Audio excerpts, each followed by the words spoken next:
Hello student, स्वागत करता हूँ आपको अपने इस नए वीडियो में। आप लोग देख रहे हैं अपना पसंद है channel Nikhil Chauhan class 10th। आज मैं आप लोगों को बताने वाला हूँ क्लास 10th केमिस्ट्री का एक चैप्टर है, चैप्टर नंबर 4, जिसका नाम है कार्बन और उसके यौगिक, यानी इंग्लिश में इसको बोल सकते हैं कार्बन एंड इट्स कंपाउंड। अब देख लेते हैं इसके महत्वपूर्ण प्रश्नों को।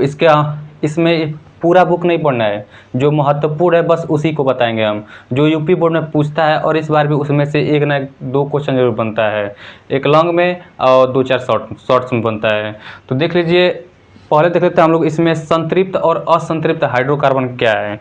तो संतृप्त हाइड्रोकार्बन या असंतृप्त हाइड्रोकार्बन क्या है, इसके बारे में पहले समझ लीजिए। तो वे हाइड्रोकार्बन जिनके कार्बन परमाणु के मध्य, जैसे देख लीजिए यहाँ पर दो कार्बन हो गया, इनके कार्बन परमाणु के मध्य एकल बंध बनाता है, सिंगल बॉन्ड बनाता है, उसे हम लोग क्या कहते हैं, संतृप्त हाइड्रोकार्बन कहते हैं, संतृप्त हाइड्रोकार्बन कहते हैं। और इस श्रेणी के जो यौगिक होते हैं उन्हें हम लोग क्या कहते हैं, एल्कीन या पैराफिन कहते हैं। एल्केन या पैराफिन कहते हैं। अब देखिए इसका जो सामान्य अणु सूत्र होता है CnH2n+2 होता है। इससे पहले इसका IUPAC नामकरण करने से पहले सबसे पहले हम देख लेते हैं एक कार्बन के लिए क्या और दो कार्बन के लिए क्या लगेगा, इसको पहले समझ लेते हैं। तो यहाँ पर देखिए IUPAC नामकरण करने के लिए इसको याद करना बहुत जरूरी है। एक कार्बन के लिए मेथ लगता है, दो कार्बन के लिए एथ लगता है, तीन कार्बन के लिए प्रोप लगता है, चार कार्बन के लिए ब्यूट लगता है, पांच कार्बन के लिए पेंट लगता है, छह कार्बन के लिए हेक्स लगता है, और सात कार्बन के लिए हेप्ट लगता है, आठ कार्बन के लिए अक्ट लगता है, नौ कार्बन के लिए नॉन लगता है, और 10 कार्बन के लिए टेक लगता है। अब देखिए, सबसे पहले इसको हम समझा दे रहे हैं, एल्केन या संतृप्त हाइड्रोकार्बन को उदाहरण सहित हम लोग कैसे लिखेंगे, इसका नामकरण कैसे करेंगे। जैसे एग्जाम्पल में देख लीजिए, एग्जाम्पल में यहाँ समझ लीजिए CH4 तो कार्बन कितना है, यहाँ पर कार्बन देखिए अकेला है। अगर यहीं पर C2 हो जाता है तो कार्बन कितना होता है, 2 होता है, लेकिन बस यहाँ पर CH4 है, मतलब एक ही कार्बन है। अब देखिए, जब एक कार्बन है तो यहाँ से एक कार्बन इसको निकाल लेंगे, एक कार्बन हो गया। हाइड्रोजन कितना है, यहाँ पर हाइड्रोजन 4 है, उधर लिखा है 4, तो हाइड्रोजन को यहाँ पर 4 दिखा देंगे, 4 दर्शा देंगे, इधर हो गया और इधर हो गया। अब देखिए, इसको सिंगल बॉन्ड से ही हमको रखना है, काहे कि हम पढ़े ऊपर इसके दोनों कार्बन के मध्य या एकल का कार्बन मध्य एक ही बॉन्ड बनता है, एक ही बंध बनता है। तो देखिए, अब देखिए इसका नामकरण कैसे करेंगे।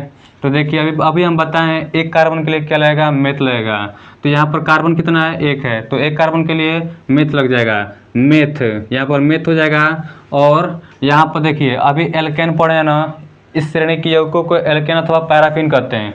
तो यहाँ से जो एल्केन है, एल्केन में बस है जो एन है इसको निकाल लेंगे, जो एन है इसको निकाल लेंगे। तो यहाँ पर क्या हो जाएगा, मेथ है, और इसमें एन जोड़ देंगे तो क्या हो जाएगा, मेथेन हो जाएगा, मेथेन। ये इसका हो गया एग्जाम्पल। अब देखिए, अगर यहाँ पर C2H6 होता है, मतलब दो कार्बन होता है, तो उसके लिए हम लोग क्या लगाते हैं, इसको पहले समझ लीजिए।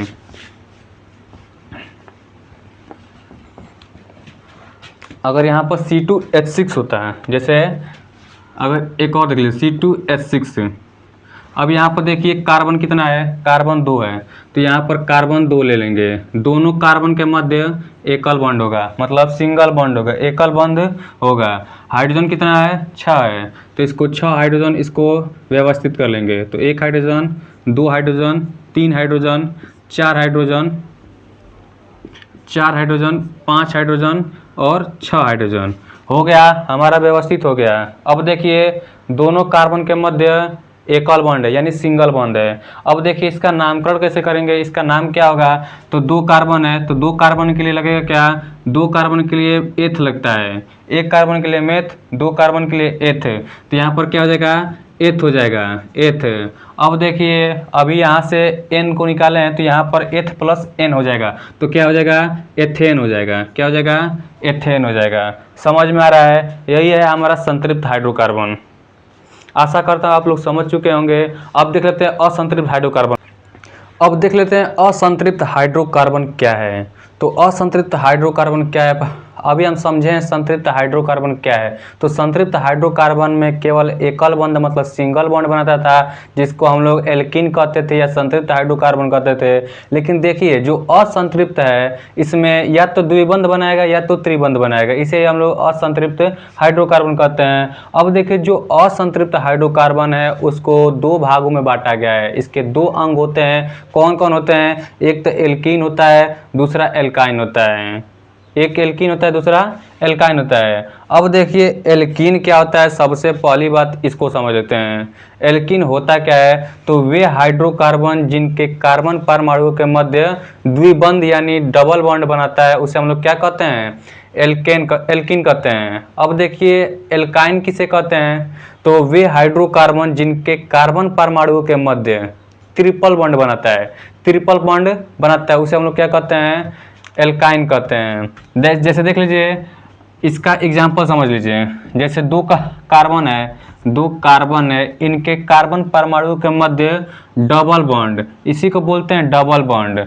और अगर इसको बोलेंगे ये वाला हो गया सिंगल बॉन्ड तो ये हो जाएगा एल्केन, और ये हो गया डबल बॉन्ड तो ये क्या हो गया? एल्कीन हो जाएगा। और इसी में ट्रिपल बॉन्ड हो जाएगा तो ये हो जाएगा एल्काइन। क्या हो जाएगा? एल्काइन हो जाएगा। तो वे हाइड्रोकार्बन जिनमें कार्बन परमाणु के मध्य डबल बॉन्ड बनाता है यानी द्विबंध बनाता है उसे हम लोग क्या कहते हैं? एल्कीन कहते हैं, एल्कीन कहते हैं। और वे हाइड्रोकार्बन जिनमें कार्बन परमाणु के मध्य 3 गो बॉन्ड बनाता है उसे हम लोग यानी ट्रिपल बॉन्ड बनाता है उसे हम लोग क्या कहते हैं? एल्काइन कहते हैं। समझ में आ गया? और जिसमें एक गो बॉन्ड बनाएगा उसे हम लोग क्या कहेंगे? एल्केन कहेंगे, या हम लोग क्या कहेंगे? संतृप्त हाइड्रोकार्बन कहेंगे, संतृप्त हाइड्रोकार्बन। समझ में आ रहा है? आशा करता हूँ आप लोग समझ रहे हैं। अब देखिए इसको एग्जाम्पल के साथ बता रहे हैं जो कि आईयूपीएससी नामकरण में पूछता है। और आईयूपीएससी नामकरण के लिए सबसे पहले आपको हम बता दिए हैं एक कार्बन के लिए क्या लगेगा? Meth, eth, pro, but, pent, hex, hept, octane, dec. ये याद करना आप लोगों को बहुत जरूरी है। तो सब इसको मिटा दे रहे हैं। अब देखिए एग्जाम्पल के साथ इसको समझ रहे हैं। तो यहाँ पर देखिए कार्बन कितना है? तो कार्बन 2 गो है, तो यहाँ पर कार्बन 2 गो ले लेंगे। अब देखिए जो प्रत्येक कार्बन होता है उस प्रत्येक कार्बन पर 4 गो हाइड्रोजन संयोजकता बनाता है। कितना? 4 गो हाइड्रोजन। तो यहाँ पर एक हो जाएगा, यहाँ पर एक, यहाँ पर एक, यहाँ पर एक, यहाँ पर एक, यहाँ पर एक, और यहाँ पर एक, और यहाँ पर एक। इसके बाहर का कितना हाइड्रोजन है? 4 गो हाइड्रोजन है। तो अब देखिए यहाँ पर हाइड्रोजन कितना है? 4 गो। तो यहाँ पर एक दे देंगे, एक यहाँ पर और एक यहाँ पर दे देंगे, एक यहाँ पर दे देंगे हाइड्रोजन और एक यहाँ पर दे देंगे। फिर भी तो इधर 2 खाली बच रहा है ना, खाली बच रहा है। तो यहाँ पर देखिए 1 हाइड्रोजन हो गया, 2 हाइड्रोजन हो गया, 3 हाइड्रोजन, 4 हाइड्रोजन। अब देखिए इसको चाहिए कितना? 4 गो हाइड्रोजन चाहिए। अब देखिए इसमें डबल बॉन्ड लगाएंगे तो 1 हाइड्रोजन हो गया तो कितना हो गया? 1 2 3, और देखिए 1 2 3 और एक और दे देंगे तो 4 हो जाएगा। तो 1 2 3 4, और इसका भी हो जाएगा 1 2 3 4। ये हो गया कार्बन 2 गो, हाइड्रोजन 4 गो, डबल बॉन्ड लगा है माने मतलब द्विबंध लगा है। ये इसका पूर्ण हो गया, ये कार्बन के साथ पूर्ण हो गया। अब देखिए इसका नामकरण कैसे करेंगे? तो कार्बन कितना है? 2 है। तो अभी बताया ना पीछे 2 कार्बन के लिए, एक कार्बन के लिए मेथ, 2 कार्बन के लिए मेथ एथ, मेथ एथ, 2 कार्बन के लिए एथ लगाएंगे तो यहाँ पर क्या हो जाएगा? एथ हो जाएगा, एथ। अब देखिए उसमें लगा रहे थे एल्केन के साथ एल्केन, एन लगाते। अब इसमें क्या है? इन है, तो इसमें क्या हो जाएगा? इसके लास्ट वाला जो ई है, ई और न है, तो इसको यहाँ से उठाकर यहाँ पर ला देंगे तो यहाँ पर क्या हो जाएगा? यहाँ पर इन जुड़ जाएगा तो क्या हो जाएगा? एथीन हो जाएगा। ये क्या हो गया? एथीन हो गया, एथीन हो गया। या इसको बोलते हैं एथिलीन। क्या बोलेंगे इसको? एथिलीन बोलते हैं, एथीन या एथिलीन बोलते हैं। अब देखिए अब एल्काइन को देख लेते हैं। एल्काइन के पास कितना है? 2 गो क्या है? कार्बन है। यहाँ पर 2 गो कार्बन ले रहे हैं। अब इसको पूर्ण करने के लिए इसका जो संयोजकता है वो पूर्ण करने के लिए 4 गो हाइड्रोकार्बन चाहिए। 4 गो यहाँ पर चाहिए, 4 गो यहाँ पर चाहिए, तब जाकर ना ये स्टेबल होगा। यानी तो अब देखिए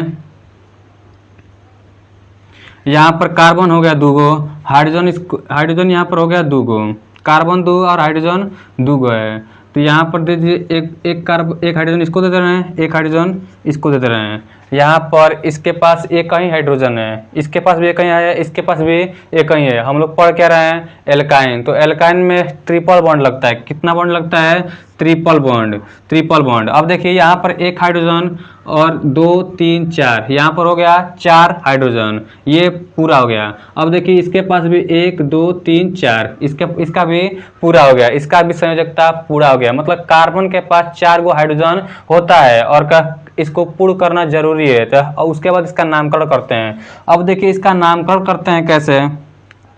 तो कार्बन कितना है, 2 है। कार्बन कितना है, 2 है। तो 2 कार्बन के लिए मेथ एथ, 2 कार्बन के लिए एथ लगाते हैं। क्या लगाते हैं, एथ। एथ यहाँ पर हो गया एथ।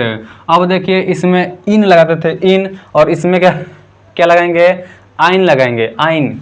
यहाँ से जो ये वाला है इसको हटा लेंगे, यहाँ पर आइन लिख दे रहे हैं। तो अगर आइन को इसमें जोड़ेंगे तो क्या हो जाएगा, एथाइन हो जाएगा। क्या हो जाएगा, एथाइन हो जाएगा, एथाइन हो जाएगा। आशा करता हूँ आप लोग समझ रहे होंगे, आशा कर रहा हूँ आप लोग समझ चुके होंगे इतना।